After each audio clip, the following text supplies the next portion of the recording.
ছোলার ডালটাকে বেটে নিয়েছি, যে মশলা করে নিয়েছি। তার মধ্যে তেল দিয়ে তারপরে মশলা দিলাম জিরে লঙ্কা আদা আদা বাটা, তারপরে ডাল আর ডাল বাটা থোড়টা দিয়ে দিলাম। এবার নেড়ে নিচ্ছি।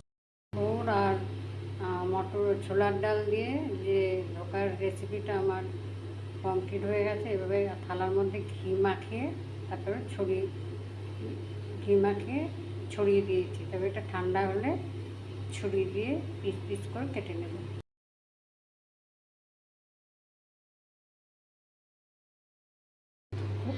থোড় ও মোচার ডালের ধোকা এভাবে আমি পিস পিস করে কেটে নিলাম।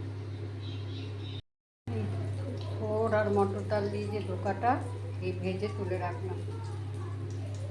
এটা হয়ে এসছে। এবার আস্তে আস্তে করে এই থোড় আর ছোলা ডালের যে ধোকাটা করেছি সেটা দিয়ে দিচ্ছি।